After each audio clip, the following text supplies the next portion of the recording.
السلام علیکم ورحمۃ اللہ وبرکاتہ۔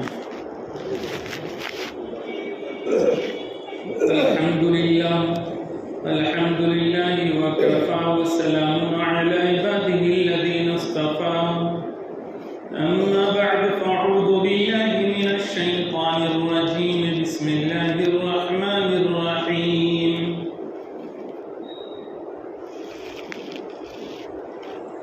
انما يخشى الله من عباده العلماء، صدق الله مولانا العلي العظيم، وقال النبي صلى الله عليه وسلم: خيركم من تعلم القرآن وعلمه، أو كما قال عليه الصلاة والسلام، وصدق رسوله النبي الأمي الكريم،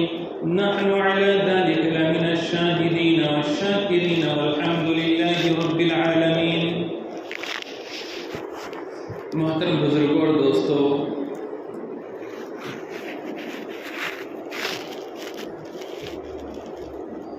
مدرسوں کی سروے کے نام سے اس وقت میں ہمارے ملک بھر میں بحثیں ہو رہی ہے اور میڈیا پر ڈیبیٹ کا موضوع بنا ہوا ہے، اور ظاہر سی بات ہے کہ حکومت کی طرف سے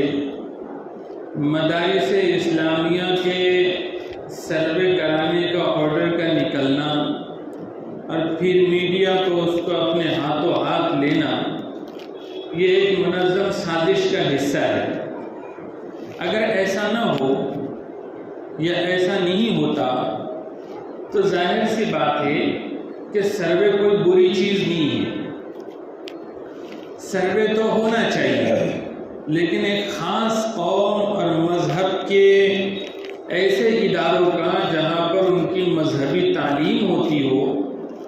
اس کو ٹارگٹ کر کے اس کا سروے کرانا، جبکہ ضرورت تو سارے ہی اداروں کے سروے کی۔ ایک طرح سے دیکھا جائے تو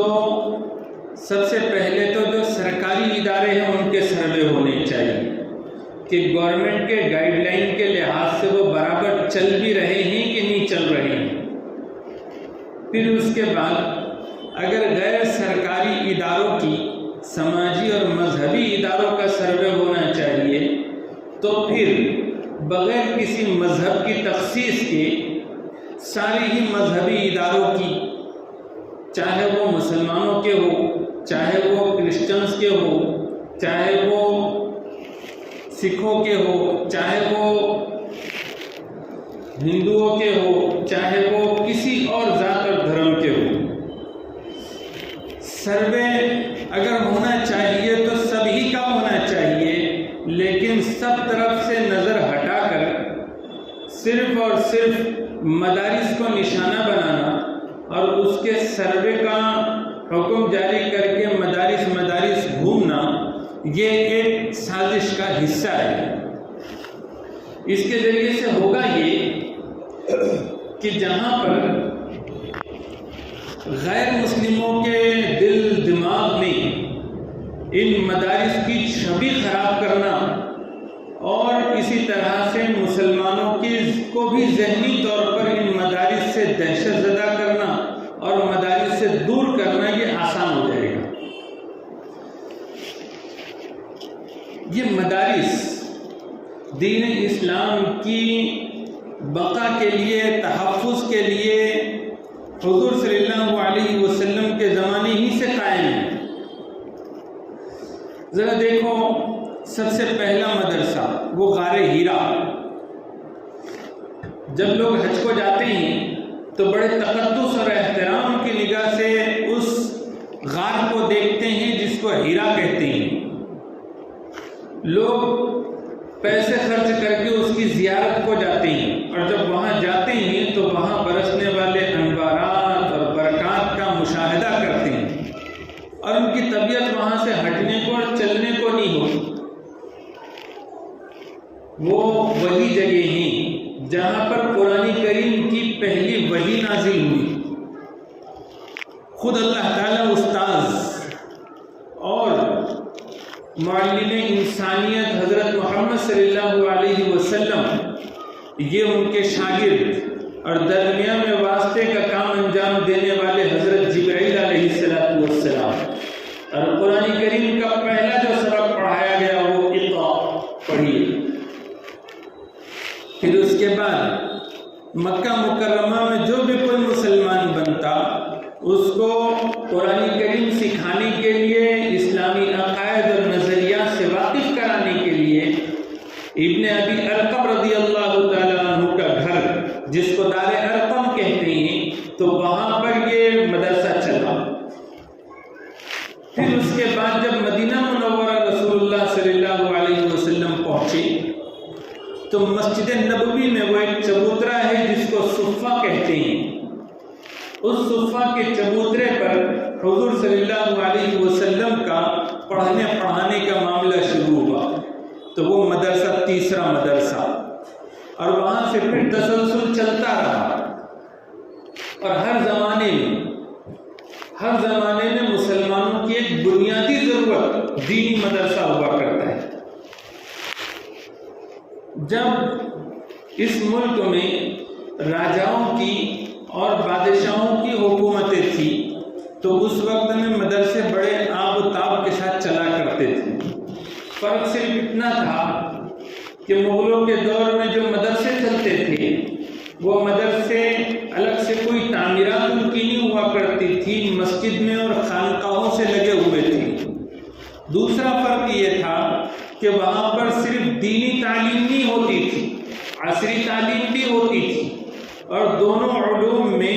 بچے مہارت پیدا کرتے تھے۔ پھر کسی کے اندر کوئی کوالٹی اور خوبی ہوتی تو وہ اپنی خوبی اور کوالٹی کے حساب سے کسی ایک فن اور موضوع میں وہ اسپیشلٹی کرتا، یعنی کہ وہ علم میں اس لائن میں آگے بڑھتا۔ اس ملک میں سب سے مشکل دور اس ملک کے مسلمانوں اور ہندوؤں پر جو آیا تو وہ برٹش گورنمنٹ کے دور میں آیا کہ 1757 سے ایسٹ انڈیا کمپنی نے اس ملک میں اپنے سیاسی اثر و رسوخ بڑھانے کے لیے اور اس ملک پر تسلط قائم کرنے کے لیے محنتیں تیز کر دی، اور پھر دھیرے دھیرے ملک کے سیاہ سفید کے مالک بنتے چلے گئے، اور پھر وہ 1857 میں جو تھوڑی بہت رمق باقی تھی سلطنت مغلیہ کے آخری بادشاہ کی، بادشاہ ظفر کی، اس کو بھی انہوں نے ختم کر دیا، اور 1857 کو جو غدر ہوا اس کے بعد پھر تو اس ملک کے چپے چپے پر انگریزوں کی حکومت ہو گئی۔ کچھ راجا تھے، کچھ نواب تھے جن کے اپنی حکومتیں باقی تھی، لیکن وہ بھی اس انداز میں تھے کہ لوگوں کے وہ آقا سمجھے جاتے تھے، لیکن وہ انگریز حکومت کے غلام ہوا کرتے تھے۔ اور پھر جب یہاں انگریزوں کا اس طرح سے غلبہ ہو گیا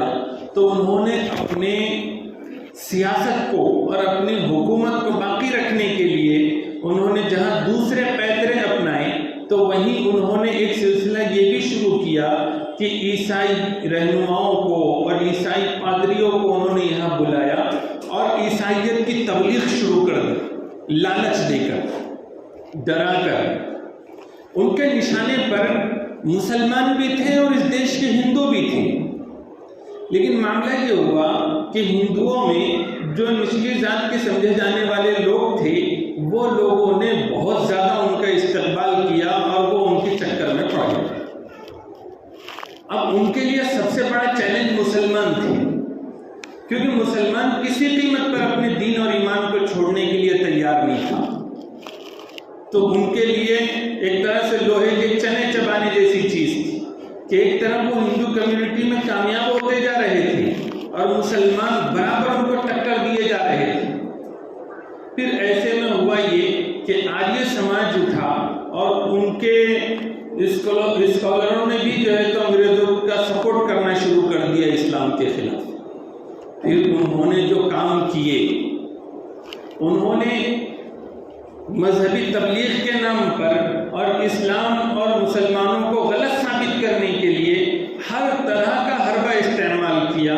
یہاں تک کہ تاریخ سے چھیڑ چھاڑ کی، اور پھر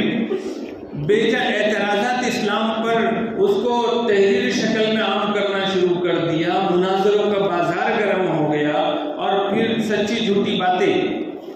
جھوٹ ہی جھوٹ اسلام پر گھڑنے لگے، اور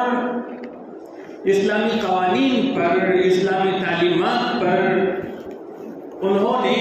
رقیق حملے شروع کر دیے، اور اپنے شرافت سے نیچے اتر کر رذالت تک وہ پہنچ گئے۔ ایسے وقت میں اس ملک میں بسنے والے ہمارے اکابرین اور علماء کے لیے سب سے بڑا چیلنج یہ تھا کہ اب کسی طرح سے کم اس ملک میں بسنے والے جو مسلمان ہیں ان کا دین اور ایمان محفوظ رہ سکے، قرآن اور حدیث کی تعلیمات عام ہو اور لوگوں کو دینی مسائل میں رہنمائی ملے، یہ ایک سب سے بڑا چیلنج اور ضرورت بن گئی، کیونکہ انگریزوں کا جیسے ہی تسلط ہوا تو پہلے جو مدرسے چلتے تھے مسجدوں میں اور خانقاہوں میں، تو اس کو چونکہ حکمرانوں کی طرف سے، جاگیرداروں کی طرف سے، سرداروں کی طرف سے اور سرمایہ داروں کی طرف سے بڑی سرپرستی ان کو حاصل ہوا کرتی تھی، اور اس کے بلبوتے پر وہ مدرسے چلتے تھے۔ انگریزوں نے کام یہ کیا کہ انہوں نے امداد بند کرا کر مدرسوں کو صفحہ ہستی سے مٹا دیا، اور ساتھ ساتھ انہوں نے ایک نیا نظام تعلیم متعارف کیا کہ جس میں انہوں نے دین اور دنیا کی تعلیم کو الگ کر دیا۔ اب عصری تعلیم جو ہو رہی تھی حکومت کی سرپرستی میں ہو رہی تھی، اور مذہبی معاملات میں اب وہ تم اور تمہارا معاملہ۔ تو ایسی صورت میں جبکہ حکومت سرکاری اور عصری تعلیم اور فنون کو عام کر رہی تھی پورے سرمایے کے ساتھ اور حکومت کے اثر و رسوخ کے ساتھ، تو وہیں پر ضروری تھا کہ مسلمان اپنے تحفظ کے لیے، اپنے عقائد اور اپنے تشخصات کے تحفظ کے لیے وہ کوششیں کریں۔ حضرت مولانا قاسم نانوتوی رحمۃ اللہ علیہ، حضرت حاجی امداد اللہ مہاجر رحمۃ اللہ علیہ، اور اسی طرح سے دوسرے اور اکابرین نے اس وقت میں ضرورت کو سمجھا، اور پھر انہوں نے تحریک دیوبند شروع کی اور دارالعلوم دیوبند کی بنیاد ڈالی، اور ایک مدرسوں کا جال اس ملک میں پھیلانے کا کی آواز لگائی، لیکن اس میں انہوں نے اس بات کا خیال رکھا کہ جو تاریخ کے تلخ تجربات تھے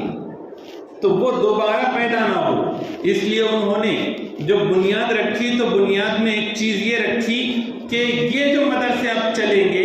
یہ مدرسے حکومت کے پیسوں سے نہیں چلیں گے، اور نہ ہی حکومت کے کسی ادارے کی کوئی جزوی امداد ان مدرسوں کو لیں گے، کسی بھی طرح کی امداد حکومت کی قبول مدرسے نہیں کریں گے، اور مدرسے صرف اور صرف مسلمانوں کے چندے سے چلیں گے، اور ان کے گاڑی پسینے کی کمائی کے ذریعے سے مدرسے چلیں گے، اور پھر مدرسے یہ عوام سے روابط میں رہیں گے، اور عوام مدرسے سے رابطے میں رہے گی، اور ساتھ ساتھ حکومت کا جب کوئی پیسہ یا حکومت سے کوئی ان کی ضرورتیں وابستہ نہیں ہوگی، مالی ضرورتیں، تو پھر یہاں پڑھنے اور پڑھانے والوں میں غیرت ہوگی، اور وہ اپنے ضمیروں کا سودا نہیں کریں گے۔ تو یہ ان کی پالیسی تھی جو کامیاب ہوئی۔ ایک وقت ایسا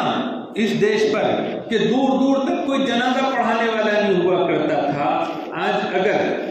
مسجدیں ہیں اور مسجدوں میں امام اور مؤذن ہیں، آج اگر جگہ جگہ پر مکاتب ہے اور بچوں کو کلمہ نماز پڑھایا جا رہا ہے، آج اگر دینی کتابوں کے اسٹال ہے اور وہاں سے دانشور لوگ کتابیں پڑھ پڑھ کر اگر پڑھ رہے ہیں اور شعور حاصل کر رہے ہیں، دینی جذبہ ان کے اندر اگر موجود ہے، آج اگر جماعتوں کی چلت پھرت ہے، آج اگر مسلمانوں کے اندر مسلم نام رکھنے کا ایک رواج ہے، اگر مسلمانوں کے اندر اسلامی ڈھنگ سے شادی بیاہ کے معاملات ہیں، اور جو بھی کچھ اسلامی چیز نظر آ رہی ہے، تو در حقیقت اگر دیکھیں گے تو ہزار کمزوریوں کے باوجود اور کوتاہیوں کے باوجود تو یہ سب سے یہ دین یہ مدارس کی دین، اور اس حقیقت کو باطل سمجھتا ہے۔ ہم لوگ تو کیا کرتے ہیں، مدرسے کھلتے رہتے ہیں، پھر مدرسوں سے ہمیں شکایتیں بھی ہوتی ہیں، اور وہ شکایتیں اصلاحی انداز میں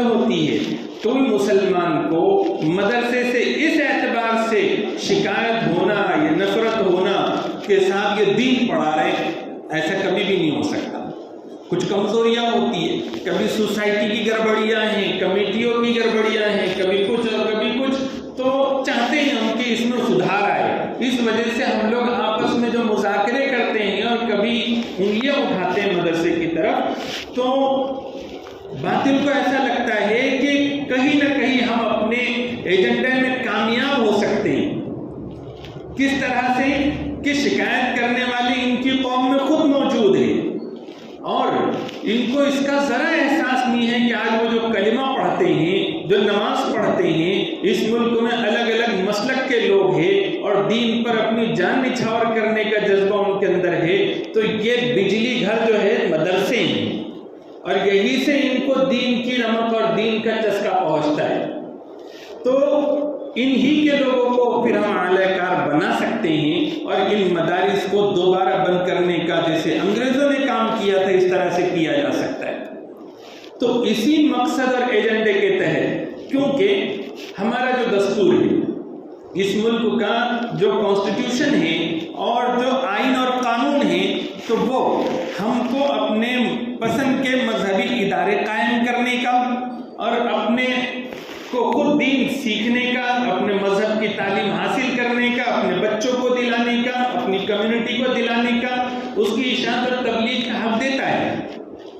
تو اس طرح سے ایک دم سے ڈائریکٹ کوئی چیز روکی نہیں جا سکتی۔ تو پھر اب یہ جو سروے کیے جا رہے ہیں، تو ان سرووں کے ذریعے سے ایسا نہیں ہے کہ اب پورے مدرسے ایک دم سے بند ہو جائیں گے۔ ان سرووں کے ذریعے سے اس ملک کے اندر بسنے والے جو دیگر قومیں ہیں، ان کی نظر میں مدرسوں کو مشکوک بنانا ہے۔ پہلے کو چھوی خراب کی گئی، پھر اب اور زیادہ ان کے دلوں میں مدرسوں کے تعلق سے ڈر بھر دینا۔ سروے کے نام سے ڈیبیٹ ہوگی، بحثیں ہوگی، تو جو سیدھے سادے مسلمان ہیں ان لوگوں کو بھی مدرسوں سے دور کرنے کا ایجنڈا، اور پھر ساتھ ساتھ جہاں کوئی مدرسے میں کچھ 19-20 نظر آ رہا ہے، یعنی 19-20 کس لائن سے ہوتا ہے؟ آج اگر مدارس کا حساب کتاب دیکھیں، ہو سکتا ہے آپ میں سے بہت سے لوگوں کو تجربہ نہ ہو یا آپ نے نہ دیکھا ہو، لیکن ہم نے دیکھا ہے بہت سے لوگ وہ ہوں گے جو مدرسوں کا حساب کتاب دیکھتے ہیں۔ تو ہم اس نتیجے پر پہنچیں کہ اگر کسی اسکول کا، کالج کا، کسی دواخانے کا، کسی بھی جگہ کا حساب کتاب ایک طرف رکھو اور مدرسے کا حساب کتاب ایک طرف رکھو، تو مدرسے کا حساب کتاب جتنا دیانت داری اور امانت داری سے ہوتا ہے اتنا ادھر نہیں ہوتا۔ فرق صرف کیا ہوتا ہے کہ قانونی معلومات نہیں ہوتی اور لیگل ایڈوائزری نہیں ہوتی، یا پھر چارٹرڈ اکاؤنٹنٹ کے ذریعے سے وہ حساب کتاب ٹیکنیکل فارمیٹ میں نہیں ہوتا۔ تو اس وجہ سے کبھی کبھی ایسا لگتا ہے کہ یہ معاملہ جو ہے تو قانونی پکڑا جا سکتا ہے۔ اب دوسری طرف حساب پورا ٹیکنیکل انداز میں ہوتا ہے جس میں قانونی پکڑ نہ ہو، لیکن اندر ساری خرد برد بھی ہوتی۔ آج اگر مدارس کو دیکھیں تو اگر مدارس کا نظام اگر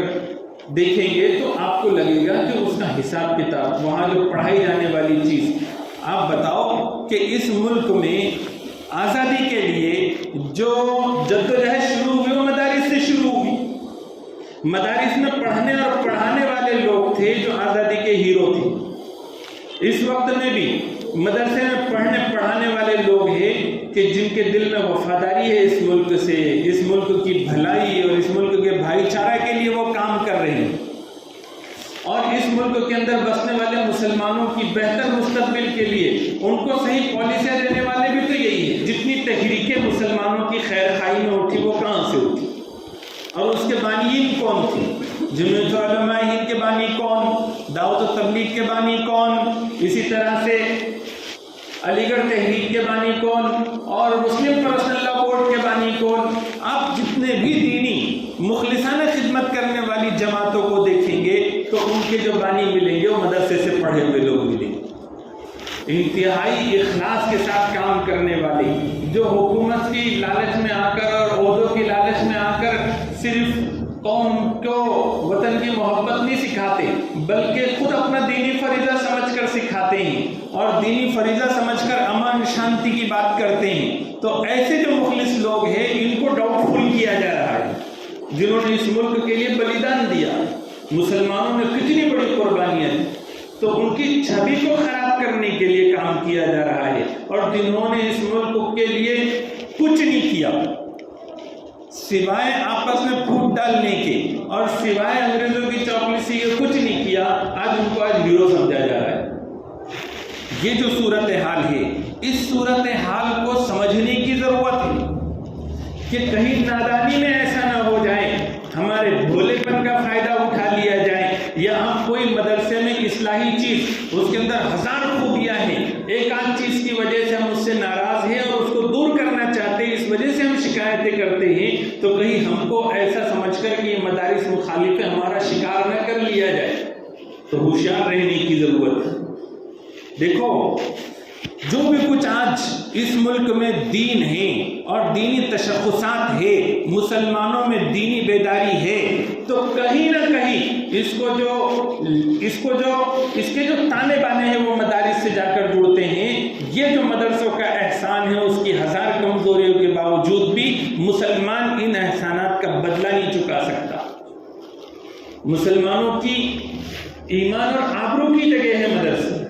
اسی لیے حضرت حکیم الامت مولانا اشرف علی تھانوی نور اللہ مرقدہ نے فرمایا تھا ایک مرتبہ بیان کرتے ہوئے کہ دیکھو تم کو اگر مدرسوں سے شکایت ہے اور تم مدرسوں کو پسند نہیں کرتے، ٹھیک ہے، تم سب لوگ مل کے مشورہ کر لو کہ مدرسے کو 1 روپیہ چندہ نہیں دو گے تو بالکل نہ دو اور خوشی سے ایسا کر لو، لیکن یاد رکھو اس سے علماء کو کچھ نہیں بگڑنے والا، تم اگر نہیں دو گے تو یہ علماء کیا کریں گے؟ علماء معذور ہوں گے اللہ کے پاس، وہ کیا کریں گے؟ کوئی دال کی دکان کھول دے گا، کوئی چاول کی دکان کھول دے گا، کسی نہ کسی طرح سے 2 وقت کی روزی کما کر وہ دنیا سے جائے گا، لیکن تم سوچ لینا آنے والے 50 سال میں تمہارے بچے کس دین پر ہوں گے اور وہ کیا ہوں گے اور کیسے ہوں گے۔ فرماتے ہیں کہ نعوذ باللہ کوئی یہودی ہوگا، کوئی عیسائی ہوگا، کوئی آریہ سماج کا ہوگا، اور نعوذ باللہ من ذالک یہ اس طرح کے فتنوں کا گویا کہ پیش خیمہ یہ چیز ہے۔ تو آنے والے وقت میں ہمارے نسلوں کی حفاظت کے لیے جس بھٹی سے اور جس کارخانے سے مال نکلتا ہے قوم اور ملت کی سرفرازی کے لیے، تو ان کارخانوں کی حفاظت کا یہ وقت ہے جیسے پہلے مدرسوں کی ضرورت تھی انگریزوں کے دور میں، اور ہمارے اکابرین نے مسلمانوں کے چندوں سے مدرسے چلائے، تو اس وقت میں جیسی ضرورت تھی اس سے زیادہ آج ہے۔ آج پوری حکومت کی سرپرستی میں اسلامی عقائد اور نظریات سے لوگوں کو برگشتہ کیا جا رہا ہے اور ہندوانہ تہذیب پلائی جا رہی ہے۔ اسی طرح سے اسلامی قوانین کو عدالتوں میں بھی اور سماج میں بھی میڈیا کے ذریعے سے بھی نشانہ بنایا جا رہا ہے، اور پھر فکری لحاظ سے ارتداد کو عام کرنے کی اسکول اور کالجوں میں کوشش ہو رہی ہے۔ تو پھر اب ایسے وقت میں مدارس کی ضرورت پہلے سے کئی گنا زیادہ ہے۔ کرنا کیا چاہیے؟ بہت کچھ کرنے کی ضرورت نہیں ہے۔ مدارس والے اپنے اعتبار سے پورے تیار ہیں، کیونکہ جب کام غلط نہیں ہے تو پھر سروے سے کیوں وہ ڈریں گے؟ صرف اس وجہ سے تکلیف ہوتی ہے اور یہ اس وجہ سے احتجاج بلند کیا جاتا ہے کہ صرف مدارس کا سروے کیوں؟ کہیں تم مسلمانوں کو تو ٹارگٹ نہیں کر رہے ہو، کہیں تم اسلامی تعلیمات کو ٹارگٹ کر رہے ہو اور ان کے تعلق سے ملک میں نفرت والی فضا عام کرنے کی پلاننگ ہو رہی ہے۔ اس تناظر میں احتجاج درج کیا جاتا ہے، لیکن ہماری کیا ذمہ داری ہے؟ ہماری یہ ذمہ داری ہے کہ مدارس والوں کا جو اپنے علاقے کے مدرسے ہیں ان مدرسوں میں آنا جانا شروع کیجئے، ان کے ساتھ ملیے، بات چیت کیجئے اور ان کو یقین دہانی کرائیے کہ ہمارا ایمان یہاں سے جڑا ہوا ہے، ہمارا دین یہاں سے جڑا ہوا ہے، ہم ہر پل آپ کے ساتھ ہیں، صبح شام جس وقت میں بھی ضرورت، جیسی ضرورت ہوگی ہم مدرسے کی پوری کریں۔ اگر کوئی مدرسے والے ایسے ہیں کہ جن کا چیریٹی میں رجسٹریشن نہیں ہے تب بھی وہ قانونی طور پر چلا سکتے ہیں مدرسہ، لیکن چیریٹی میں اگر ہو، ٹرسٹ اگر بنا ہوا ہو، سوسائٹی اگر بنی ہوئی ہو تو زیادہ بہتر انداز میں حفاظت کے ساتھ چلایا جا سکتا ہے۔ تو جو مدرسے یہ کام کرنا چاہتے ہیں کہ اپنے مدرسے کو رجسٹرڈ کرانا چاہتے ہیں، تو جن کو اس کے لائن کی معلومات ہے وہ ملے اور ان کا